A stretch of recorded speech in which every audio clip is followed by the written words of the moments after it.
April 13, 1945, 11:47 p.m. Outskirts of Zwolle, the Netherlands. The night swallows everything. A single figure crouches in the darkness, barely visible against the skeletal remains of a bombed-out farmhouse. His breath clouds in the cold spring air. One eye, his only good eye, scans the German checkpoint 300 meters ahead. The other is covered by a leather patch, the socket beneath it burned and scarred by phosphorus fire. His name is Leo Major. He is 24 years old, 5'9", 134 pounds. A private in the Canadian Army who has already died twice and refused to stay dead. In his hands, 2 Sten guns and a canvas sack heavy with grenades. Behind him, in the mud, the body of his best friend, killed by machine gun fire 13 minutes ago. Ahead of him, 50,000 Dutch civilians and an unknown number of German soldiers occupying their city. Above him, the plan. His plan. A plan so audacious, so statistically improbable, that it exists somewhere between military tactic and suicide mission. He is going to liberate Zwolle. Alone. What happens in the next 6 hours will save a city from destruction. It will earn him a medal he doesn't want. And it will remain, for decades, a story so extraordinary that even those who lived through it will struggle to believe it happened. But it did happen. And it began with a boy from Montreal who had nothing to prove and everything to lose. January 23, 1921, New Bedford, Massachusetts. There is nothing in Leo Major's childhood that suggests heroism. He is born in a New England mill town to French-Canadian parents, Achille Major and Amanda Sevigny, who have crossed the border seeking work. His father labors for the American Railroad Company. The family is poor. Quietly, desperately poor in the way that working families understand but never speak about. Within a year, they return to Montreal. Back to the French-speaking neighborhoods. Back to the familiar rhythms of Quebec poverty, where winters bite hard and dreams die soft. Leo grows up in the working-class districts of Montreal's East End. He is small for his age. Wiry. Stubborn in the way children become when they learn early that fairness is a luxury. His relationship with his father is cold, marked by silence and disappointment. At 14, during the worst depths of the Great Depression, he leaves the family home to live with his aunt and uncle. He takes whatever work he can find. Construction sites. Railway yards. In 1938, at 17, he works on the construction of Montreal Central Station, hauling materials, mixing concrete, doing the brutal, anonymous labor that builds cities but goes unremembered. His boss notices something. The kid doesn't hesitate. When other workers step back from dangerous jobs, working at height, handling unstable loads, Leo steps forward. This will define his entire life. He changes jobs frequently, never quite settling. A pipe fitter here, a farm laborer there.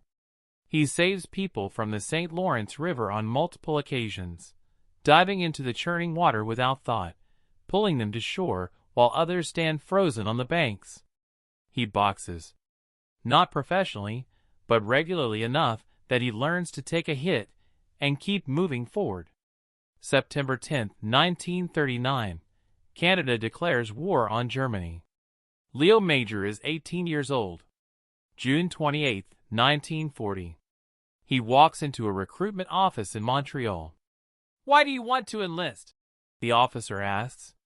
The real answer, "To prove to my father that I'm somebody to be proud of," stays locked behind his teeth. He enlists on July 2, 1940. Initially assigned to the Royal 22nd Regiment, he learns the Regiment de la Chaudière is shipping out to Europe first. He requests a transfer immediately. Approved. In September, he arrives at Camp Valcartier for training. Within weeks, pneumonia lands him in a military hospital for 49 days. Years later, he'll joke that he spent the time admiring the beautiful nurse's legs But underneath the humor, the first test. The first refusal to quit. By September 1940, he's in Sussex, New Brunswick, training with the Regiment de la Chaudière. In July 1941, the regiment boards the SS Strathmore, heading for Scotland. They will spend 3 years there, training, waiting, preparing for an invasion that seems perpetually delayed. Leo specializes in 2 things: marksmanship and reconnaissance. He is assigned as a scout, then as a sniper. His English is better than most French-Canadian soldiers, making him useful for communications. He is offered promotion to sergeant multiple times. He refuses every time. "The sergeant does the officer's work," he says, "but without the merit." This is who Leo Major is, a man who understands instinctively that rank and respect are not the same thing. In Scotland, he befriends another French-Canadian soldier from Montreal, Corporal Wilfred Arsenault. They call him Willie.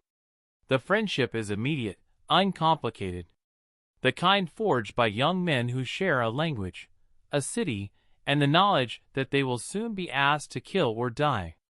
By early 1944, the waiting is over. The invasion of Europe is coming. June 6, 1944, 6:30 a.m. Juno Beach, Normandy. The ramp drops. Water. Smoke. The incomprehensible noise of war. Leo Major hits Juno Beach with the Regiment de la Chaudière in the second wave of the D-Day landings. Ahead of them, the Queen's Own Rifles of Canada are pinned down, unable to advance from the beach. German machine gun fire cuts horizontal lines through the air. Major moves forward. Using a Bangalore torpedo, a long pipe packed with explosives, his unit blows open a German bunker. The blast creates an opening. 12 German soldiers surrender. The Canadians push inland. That afternoon, Major is sent alone on a reconnaissance mission. Moving through the Norman hedgerows, the infamous bocage, dense tangles of ancient vegetation that turn every field into a fortress, he spots a German Hanomag half-track moving slowly along a dirt road. He ambushes it. Alone. Kills the crew. Captures the vehicle intact. Inside, German communication equipment and encryption codes. Intelligence that will prove invaluable to Allied command. On D-Day, his first day of combat, Leo Major has already proven something the Canadian Army will spend the next year learning. He operates by different rules. June 11, 1944.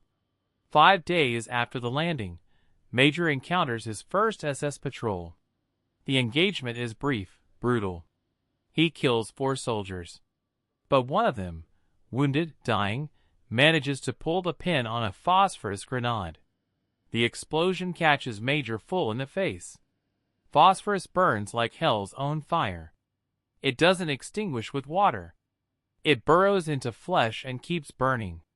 When the smoke clears, Major is on the ground, half his face scorched, his left eye destroyed. Medical officers assess the damage: 80% vision loss in the left eye. Possible permanent blindness. He is evacuated to England. Hospitalized. His war, the doctors tell him, is over. July 12, 1944. Major checks himself out of the hospital. Against medical advice. Against orders. He returns to his unit wearing a leather eye patch. His commanding officer stares at him. "You can't fight with one eye." "I'm a sniper," Major replies. "I only need one eye to aim." The officer has no response to this logic. Leo Major returns to active duty. His fellow soldiers begin calling him something new: Le Fantôme Born, the one-eyed ghost. October 1944, the Battle of the Scheldt. By autumn, the Allies are pushing through Belgium and the Netherlands. The port of Antwerp has been captured, but it remains useless. The Germans still control the Scheldt estuary, the waterway that connects Antwerp to the sea. Without control of the Scheldt, Allied supply lines remain choked. The port sits idle while men at the front run short of ammunition, fuel, medicine. The Battle of the Scheldt begins in October 1944. It is brutal, grinding warfare fought through flooded polders and heavily fortified positions. The Germans defend every canal, every dike, every farmhouse. The Regiment de la Chaudière is ordered to find a missing patrol, fresh recruits, who haven't returned from a reconnaissance mission. Major volunteers to go. Alone, as always. He moves through German-occupied territory, using skills honed through months of reconnaissance work. He finds no trace of the patrol. They've been captured. But in searching, he discovers something else. A German camp. Approximately 100 soldiers, dug in and waiting. Later, the official records will dispute the exact number. Some say it was closer to 90. Others insist it was over 100. The number doesn't matter. What matters is what Major does next. He captures the first German soldier he encounters, uses him as bait to capture a second, then marches both men to their commanding officer. In the logic of warfare, this moment should end with Major being shot. A lone Canadian soldier, face to face with a German officer and nearly 100 armed men. Instead, the officer surrenders. The entire company, 93 soldiers, lays down their weapons. Major begins marching them back toward Canadian lines. But nearby, SS troops witness the surrender. Enraged at what they perceive as cowardice, they open fire. Not on Major. On their own countrymen. 7 German soldiers are killed by their own SS forces. Several more are wounded. Major doesn't hesitate. He orders the surviving prisoners to keep moving, flags down a passing Canadian tank, and directs it to fire on the SS position. Then continues the march, bringing 93 German POWs back to camp. He is recommended for the Distinguished Conduct Medal, the second highest award for gallantry in the British Commonwealth, exceeded only by the Victoria Cross. There is a ceremony scheduled. Field Marshal Bernard Montgomery will present the medal. Major refuses to attend. Montgomery is incompetent, he says flatly. He's in no position to hand out medals. This insubordination should end his career. Instead, his superiors quietly note his refusal and move on. Some men, they are learning, cannot be governed by the normal machinery of military discipline. February 1945, Kepeln, Germany. The Regiment de la Chaudière has pushed into Germany itself. The war is entering its final phase. The Third Reich is collapsing, but it is collapsing slowly, violently, with the desperate ferocity of cornered animals. Major is helping a military chaplain recover the bodies of German tankers killed when their Tiger II tank was destroyed. The work is grim. They load the corpses into a universal carrier, a small armored personnel vehicle. The chaplain and the driver take the front seats. Major jumps in the back with the dead. The carrier rolls forward, hits a landmine. The explosion is catastrophic. The chaplain and driver are killed instantly. Major is thrown into the air, his body smashing down onto the fractured earth. When he regains consciousness, medical officers are already assessing the damage. Broken back. 3 places. For broken ribs. Both ankles fractured. They inject morphine every 15 minutes during the 30-mile journey to the field hospital. At the hospital, a doctor delivers the diagnosis. Your war is over. Major has heard this before. 1 week later, he escapes. He flags down a passing jeep, convinces the driver to take him to Nijmegen, where he'd previously befriended a Dutch family. He recuperates with them for nearly a month. In March 1945, he returns to his unit. His commanding officers don't know whether to court-martial him or promote him. They do neither. By this point, Leo Major has become something unique in the military bureaucracy. A soldier who exists outside the normal chain of command not through rank, but through sheer, undeniable competence. He has died twice. Refused both times. He has one eye, a broken back, and a Purple Heart's worth of shrapnel scattered through his body like constellations. And when April comes, when the Regiment de la Chaudière reaches the outskirts of a Dutch city called Zwolle, he will do what no sane military planner would consider possible. April 13, 1945, 6 p.m. The Regiment de la Chaudière halts 3 kilometers outside Zwolle. The city sits astride the IJssel River in the northeastern Netherlands. Population, 50,000. Strategic importance, moderate. It commands the roads leading north toward the coastal areas still under German control. Intelligence reports are fragmentary. German resistance in the area has been inconsistent, fierce in some locations, collapsing in others. No one knows how many soldiers occupy Zwolle. Could be 100, could be 1,000.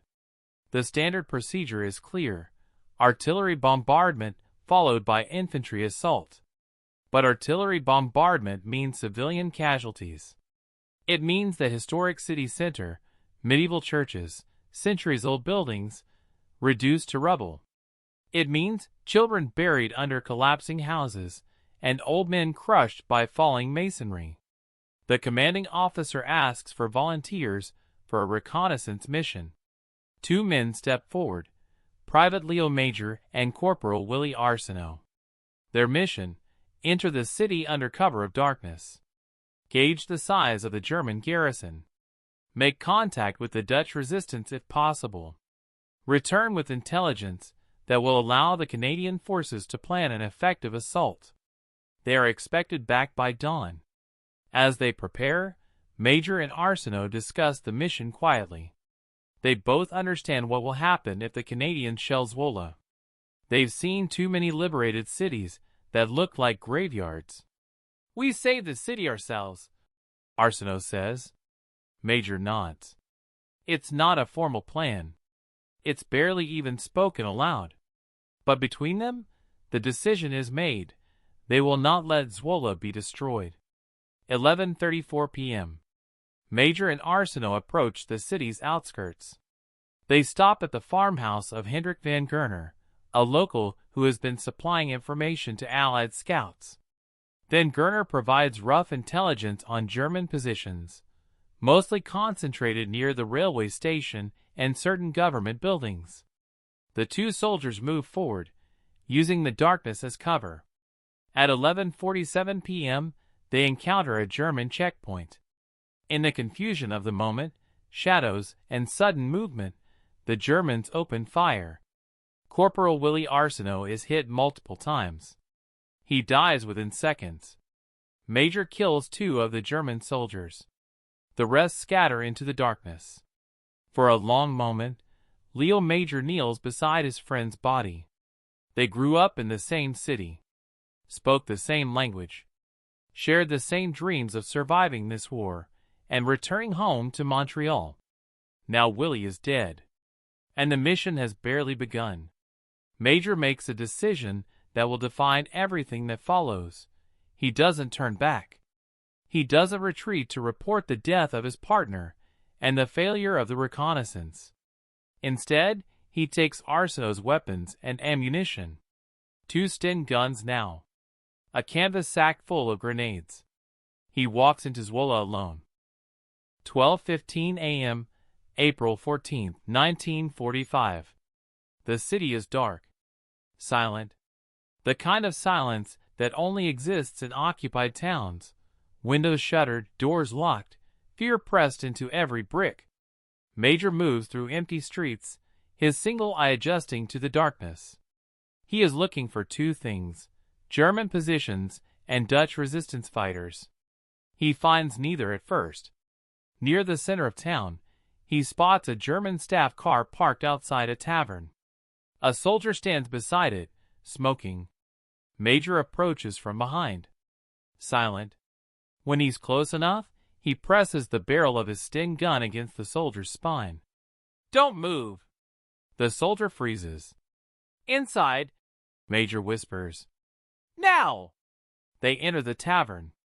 Inside, a German officer sits alone drinking. He looks up, startled. The officer is from Alsace-Lorraine, the contested border region between France and Germany. He speaks French. So does Major. "The Canadian army is surrounding this city," Major says quietly in French.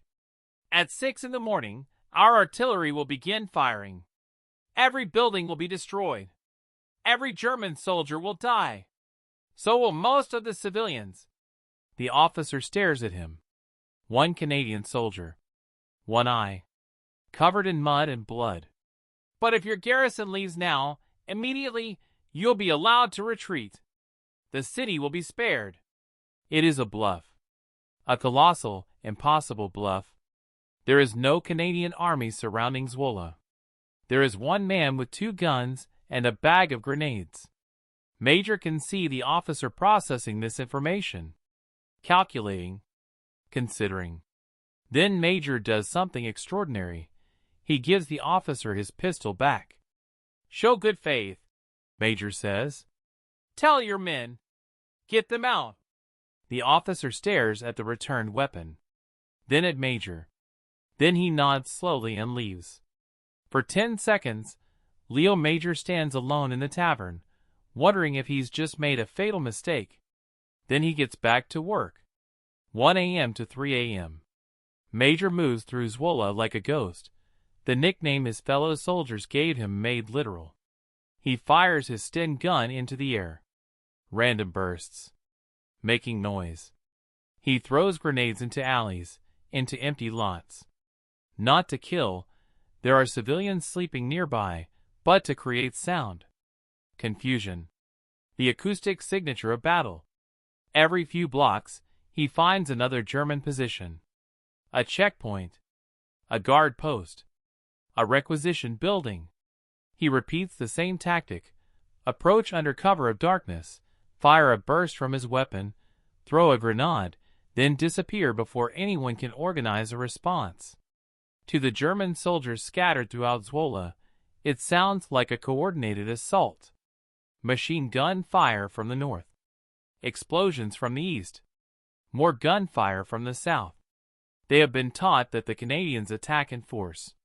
That they bring armor, artillery, overwhelming numbers. The Germans begin to believe they are surrounded. 2:30 a.m. Major finds the Gestapo headquarters, a building on the Potsdamer where the German secret police have maintained their occupation offices.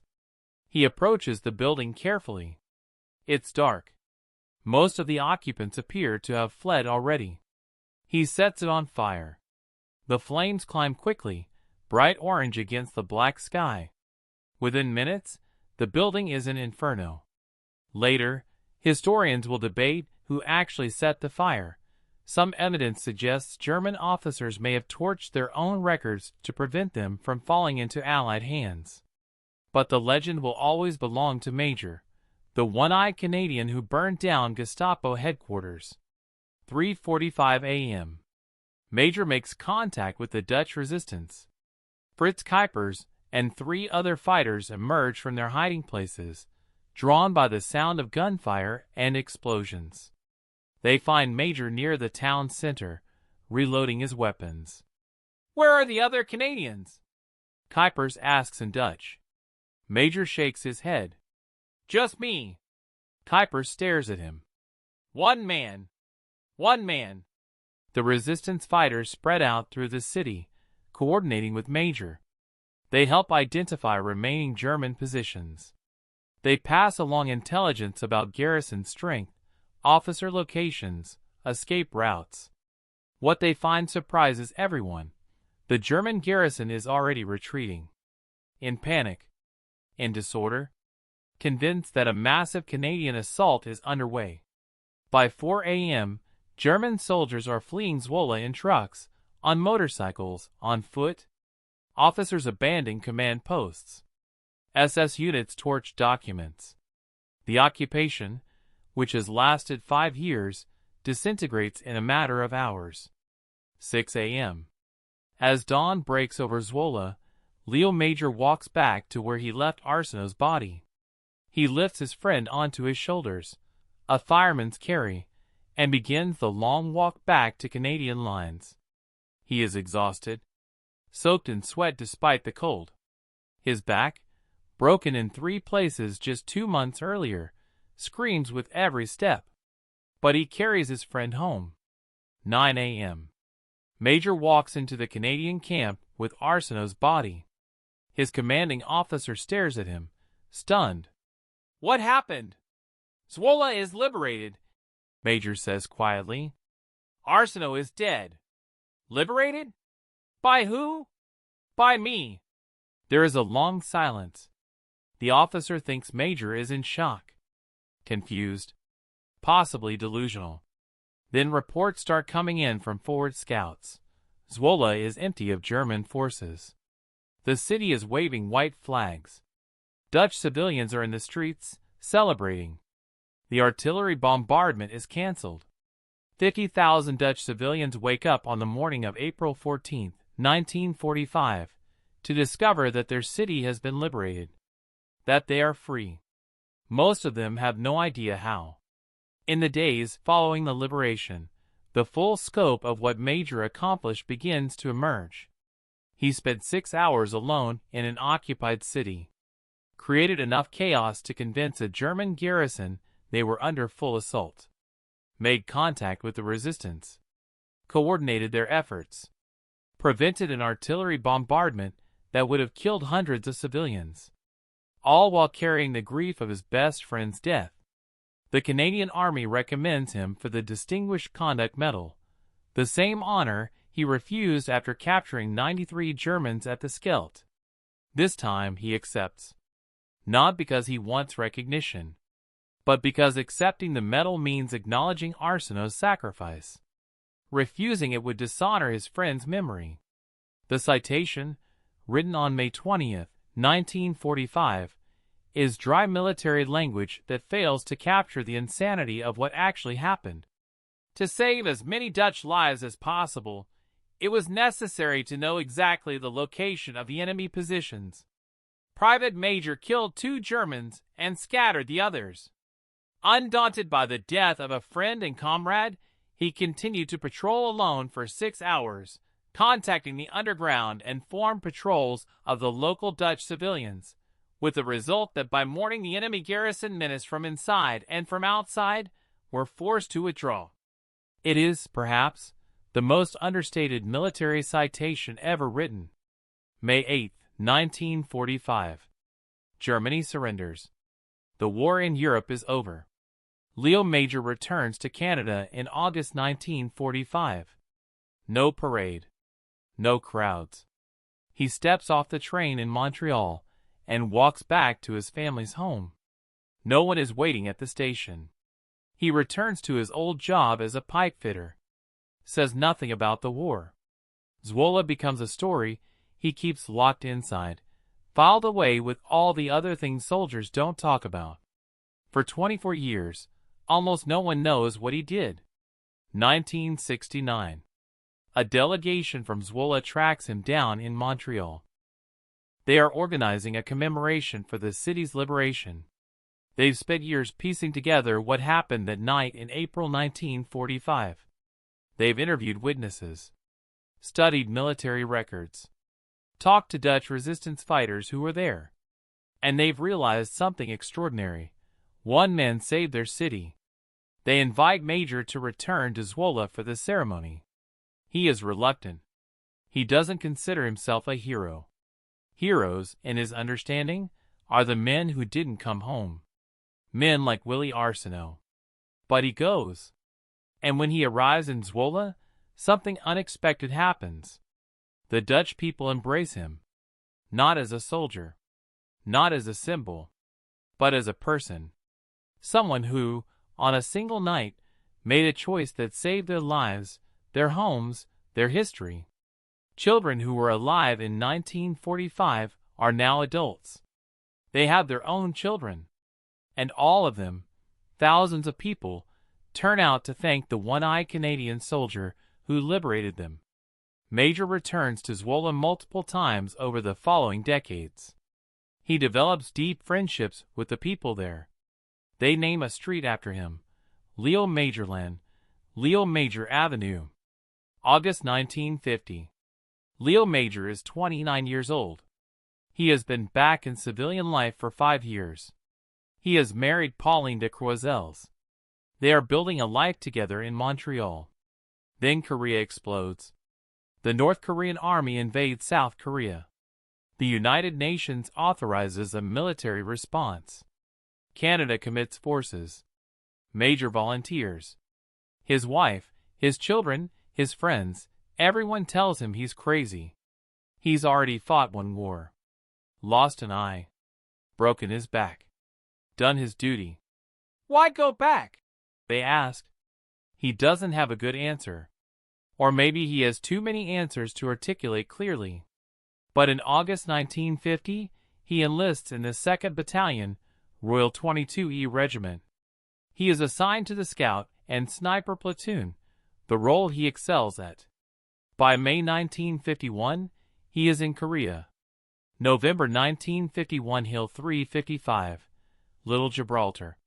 The Korean War is stalemated. Truce negotiations are underway, but both sides continue fighting to control key terrain before the ceasefire. Hill 355 dominates the landscape, a strategic position that commands views for 20 miles in every direction. The Chinese army holds it. The Americans attempt to retake it and fail, suffering heavy casualties. The Canadians are ordered to try. Major leads a small team of scouts and snipers, approximately 18 men. Their mission: infiltrate Chinese positions and create chaos. It is, essentially, Zwolle again, but with more people and higher stakes. They move at night, slipping past Chinese sentries. When they reach the Chinese encampments, Major and his men open fire. The Chinese, convinced a major assault is underway, panic and retreat. For 3 days, Major and his small team hold Hill 355 against Chinese counterattacks. They call in artillery support so close to their own position that their commanding officer can hear explosions over the radio. It is suicidal. It is brilliant. It works. The Canadians hold Hill 355. The strategic position remains in United Nations hands when the ceasefire is finally signed. Leo Major is awarded a bar to his Distinguished Conduct Medal, an unprecedented honor. He becomes the only Canadian soldier to receive the DCM in 2 separate wars. May 18, 1952. Major returns to Canada. This time, he is promoted to sergeant. He marries Pauline in November and retires from military service in June 1955. He works various jobs: security guard, janitor, pipe fitter. He struggles with post-traumatic stress and alcoholism, demons that haunt many veterans. His wife supports him through the darkest periods. In 1990, he stops drinking permanently. He rarely speaks about the war. His children grow up knowing almost nothing about their father's military service. When a Dutch official appears at their door in 1975 asking about the hero of Zwolle, his 9-year-old son is stunned. "My dad is a hero?" Major finally tells his son the story. Not boastfully. Not with pride. Just the facts, delivered quietly, like a man recounting something that happened to someone else. October 12, 2008. Leo Major dies in a Montreal hospital, surrounded by family. He is 87 years old. At his funeral, dignitaries from the Netherlands attend. The mayor of Zwolle delivers a eulogy. Dutch citizens who never met him in life come to pay their respects in death. The street sign reads, "Canadian First Liberator of Zwolle, 1921 to 2008. He is buried at the Last Post Fund National Field of Honor in Pointe-Claire, Quebec. Today, in Zwolle, school children learn about Leo Major. His story is taught as part of the city's history. A statue stands in the town center, a bronze figure of a soldier with an eye patch, rifle in hand, looking toward the streets he liberated. During football matches, fans unfurl banners declaring him the sole savior of Zwolle. A park in Quebec bears his name. A highway between Quebec City and Valcartier is named in his honor. In 2020, Canada Post issued a stamp commemorating his achievements. The One-Eyed Ghost. His story has been the subject of documentaries, books, articles. It is almost too incredible to believe. One man, alone, liberating a city of 50,000 from German occupation. And yet it happened. There are disputes about the details, of course. Historians debate whether Major actually set fire to the Gestapo headquarters, or if German officers torched it themselves. They argue about whether the city was mostly deserted or heavily garrisoned. They question the exact sequence of events during the chaotic night. But the essential truth remains undeniable. On the night of April 13 to 14, 1945, Leo Major entered Zwolle alone. Through a combination of tactical brilliance, psychological warfare, and sheer audacity, he convinced a German garrison to abandon a city they had occupied for 5 years. He saved 50,000 Dutch civilians from an artillery bombardment that would have killed hundreds and destroyed a medieval city center. He did this while grieving his best friend, while recovering from a broken back, with one functioning eye. And for decades, he told almost no one. This is what makes his story truly extraordinary. Not the liberation itself, though that defies belief, but what came after. He didn't seek glory. He didn't write a memoir or campaign for recognition. He returned to Montreal, fixed pipes, raised a family, and kept silent about the most remarkable night of his life. When the people of Zwolle finally found him and asked him to return, to be celebrated, to accept their gratitude, he went, not for himself, but to honor Willie Arsenault's memory. "I fought the war with only one eye," he said near the end of his life, "and I did pretty good." It is, perhaps, the greatest understatement in military history. April 14, 2025, Zwolle, the Netherlands. 80 years after the liberation, the city of Zwolle celebrates. Canadian flags fly alongside Dutch flags. Veterans organizations lay wreaths at the monument. School children perform plays depicting that famous night, the one-eyed ghost moving through darkness, saving their city. The statue of Leo Major stands in the town square, weathered by decades but still strong. Visitors place flowers at its base. They take photographs. They tell their children the story. This man saved our city. In Montreal, in the cemetery where Major is buried, someone has left a small Canadian flag on his headstone. A bouquet of tulips, the Dutch flower of gratitude, sits beside it. The inscription is simple. Leo Major, 1921 to 2008. Distinguished Conduct Medal and Bar. The One-Eyed Ghost. His son, Daniel M. Major, speaks about his father rarely but with quiet pride. "He was humble," Daniel says. "He never thought he was special. He just did what needed to be done." That, ultimately, is the truth of Leo Major. He wasn't superhuman. He was a small man with a broken body and one functioning eye who, when faced with an impossible situation, chose to act rather than accept the inevitable. He was a soldier who understood that heroism isn't about seeking glory. It's about doing the right thing when no one else can. He was a friend who carried his fallen comrade home on his back, even when every step was agony. He was a man who liberated a city, saved thousands of lives, and then went home and fixed pipes because someone had to do it. This is the story of how one sergeant's crazy plan saved a town from German occupation. But more than that, it's the story of what one person can accomplish when courage, skill, and moral clarity align in a single moment. On the night of April 13, 1945, Leo Major had a choice: turn back after his friend was killed, or continue forward into darkness with a plan that had almost no chance of success. He chose to move forward. And because he did, 50,000 people woke up free. That choice, that single decision made in grief and darkness, reverberates through the decades.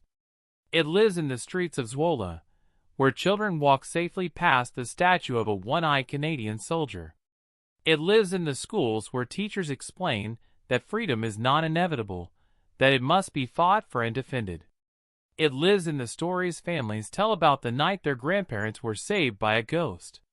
Leo Major never wanted to be a legend. But sometimes, legends choose us. And sometimes, a single person with nothing but courage and a canvas sack of grenades can change the course of history.